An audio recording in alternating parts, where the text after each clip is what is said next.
So we've left the pure cultivation fields of the Kokyu set, for example, or the Aiki set. They're simplified fields. And simplified in what way? There's no mind to them. That's what. There's no mind to them. There's no required timing or required spatial relationship. In fact,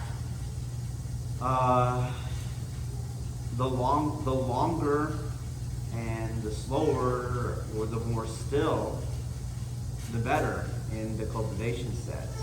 Well, when you move towards Kihon, what you're doing is you're making more complex the field. How? In particular, by now making Mai relative. So Mai means space-time, but it means the correct space-time for the desired objective. Okay, those things have to go. It means space-time, it means correct. Correct to what? Correct to the desired objective. Okay? Now that's a lot. That's 3 more factors that are interrelated that you put into this. So I don't really consider this as good a cultivation field as the Kokyu set or the Aiki set. You're trying to now take what you've learned in the cultivation sets and add other things to them. Mai. Okay? So when you add Mai, even though this looks pretty simple and looks very much like a cultivation field, as in the Kokyu set or the Aiki set, it's not. It's much closer to how Ikkyo is or Shihon Nage, like other Kihon Waza. And so it should be more consistent with those Kihon Waza. And something that is consistent with that Kihon Waza in terms of what Mai is your angle deviation. You have to have an angle deviation. But yet here in this Kokyu-Ho, it looks like there's no angle deviation, but it's not true. There is. Okay, and that angle is connected in the Kwa movement.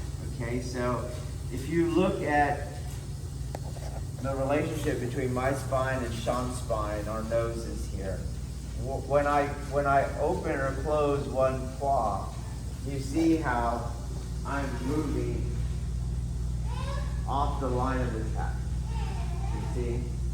So if he comes to punch me in the nose, right, and that was enough, then that's enough for me to miss. So I'll redo my Kwa, undo my Kwa, and you see that's dead hit, okay?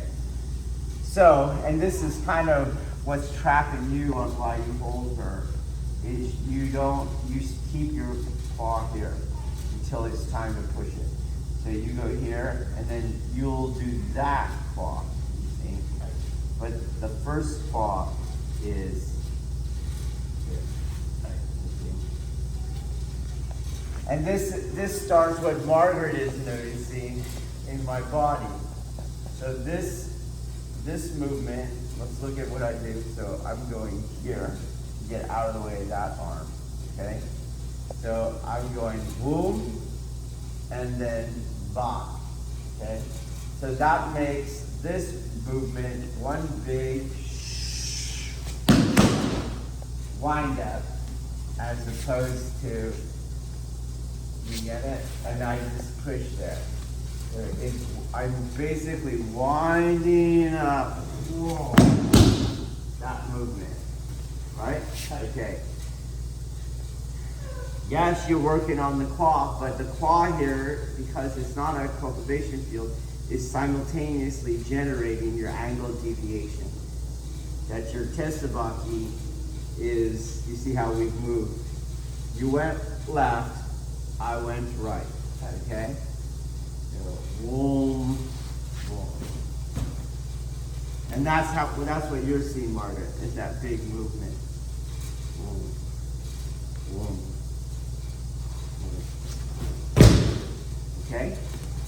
But think of it as And you mentioned that you get kind of squeezed, you see. So here I am squeezed, okay? But if I just could move this over, I'm not squeezed, you see that? Even though this is close to me, it doesn't really have anything on it, you see? But if you, before you get squeezed, if you moved off the line, then there's nothing on it. You wouldn't have got squeezed. You got squeezed because you stayed on the line, okay? And you didn't deviate. You didn't have the angle of deviation that is built into the quality utilization in the technique. Okay, so let's try that. Bring attention to that.